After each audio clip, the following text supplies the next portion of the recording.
आदरणीय भुजबळ साहेब हे राज्याच्या मंत्रिमंडळामध्ये आहेत.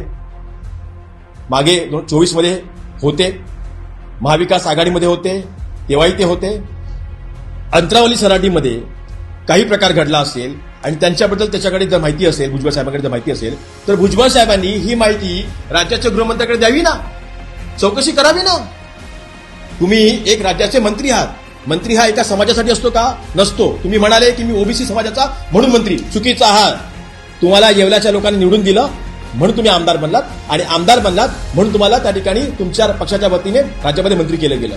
ज्यावेळेला तुम्ही ह्या गोष्टी अशा प्रकारे तुम्ही लोकांच्या समोर आणता आणि लोकांमध्ये तुम्ही संभ्रम निर्माण करता, लोकांना अस्वस्थ करता, समाजामध्ये अस्तित्व निर्माण करता, एखाद्या भल्या माणसाबद्दल त्याच्या चरित्रावरती तुम्ही डाग धावता, तुम्ही बोटं लावता, या गोष्टी करून त्याची तुम्ही प्रतिमा मलिन करण्याचा प्रयत्न करता. या गोष्टी किती योग्य आहेत? आपल्याकडे असेल ना पुरावे तर द्या ना, करा ना चौकशी, करा ना चौकशी. पण तुम्ही अशा प्रकारे पवार साहेबांवरती चिकट टाकण्याचं काम, दगड टाकण्याचं काम, त्यांच्यावरती ताशे ओढण्याचं काम कशासाठी?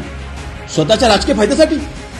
तुम्हाला तुमच्या राज्याच्या मंत्रिमंडळामध्ये जी काही खुर्ची मिळालेली आहे, जे काही मंत्रिपद मिळाले ते टिकवण्यासाठी, तुमची बेहिशेबी मालमत्ता वाचवण्यासाठी एखाद्या आकाकडनं, एखाद्या अनाजी पंथाकडनं घेतलेली सुपारी आहे.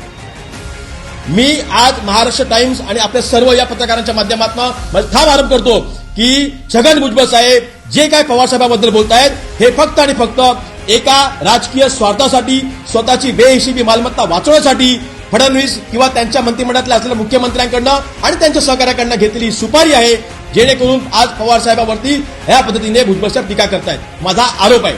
आणि असतील पुरावे तर सादर करा. मंत्रालय तुमच्याकडे आहे, सरकार तुमच्याकडे आहे, बाहेर कशाला बोलता? मंत्रिमंडळाच्या बैठकीमध्ये बोला ना, कॅबिनेटमध्ये बोला ना.